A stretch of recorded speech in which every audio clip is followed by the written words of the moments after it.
Now, how many of you have either attended preschool or daycare?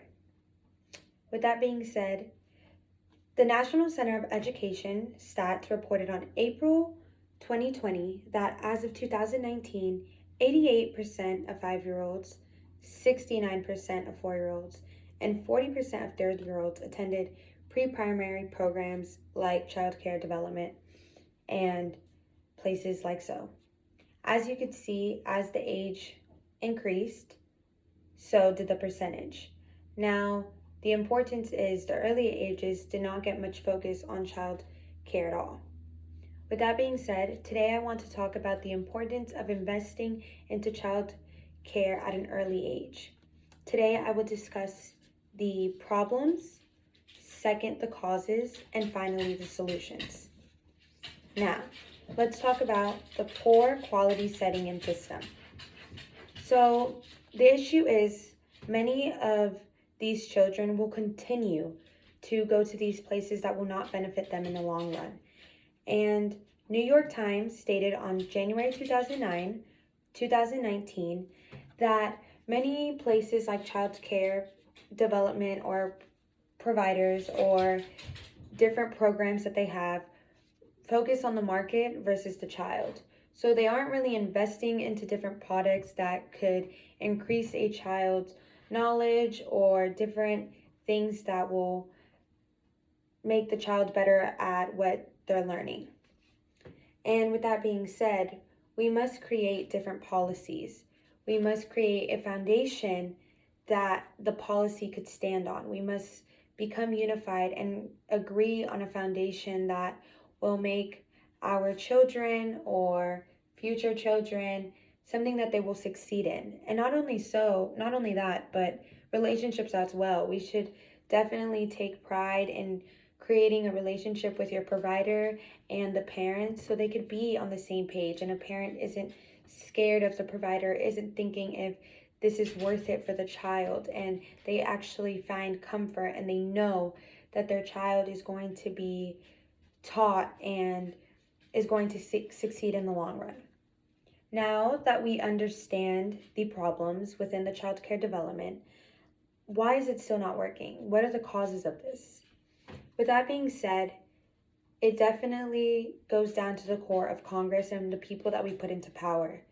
Now, what they vote for and what they decide to put our taxpayer money into is child development part of that issue. On February 26, 2019, the Century Foundation found that legislation were not, even though they were necessarily putting money into the child care development area and focus, is it affordable? Is it affordable for all families?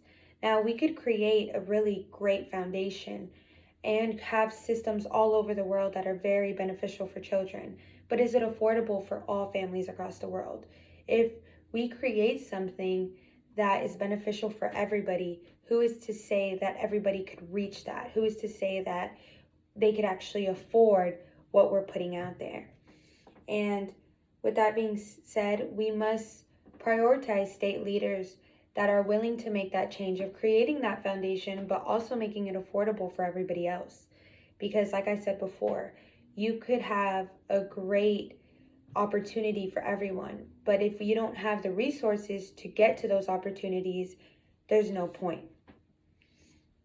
And secondly, they also found out that mothers in the workforce is something that definitely is decreasing.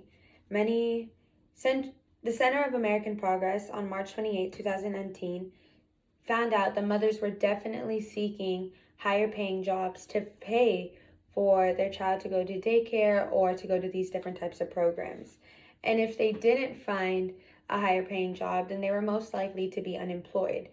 And the issue is now they don't have a job, and if there was a father figure in their life, their job was in no way impacted. So that's also an issue, because now we're going to talk about women not being in the workforce because they have to provide for their own child because they simply cannot afford something that's out there. Now that we have understand the failures and the causes of childhood development, let's discuss some real-world solutions.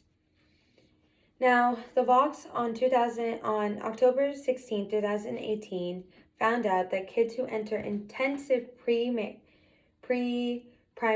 schools or programs found out that children were less likely to be arrested, many would graduate, and many would not deal with the issue of any substance abuse. And they also did another study finding out that people in their mid-30s either attended college or they graduated from college. With that being said, it's obvious that kids who do go to these places are improving and their life is greatly impacted. Even though it's only from the ages of 0 to 6, their life is heavily impacted. So with that being said, we must promote our own voice, and we must reach out to people. We must become educated within our Congress and see who is fighting for what we want, and making sure that that's important for us, not only for the kids that we have now, but our future kids, and if it's a future that we would want for ourselves, and making sure that everyone else has it. Now, today I discussed the importance of investing into the child care development area and programs. I discussed the problems, the causes, and the solutions. And with that being said, hopefully we could take into account everything that you've learned today and the importance of how childhood development should be affordable, it should be accessible for all, and it could lead to many other benefits in life, which will then only increase a child's growth as they go later in life. So I hope that you take that into consideration, and it's something that you would want not only for yourself, but for someone else's kids or even your own.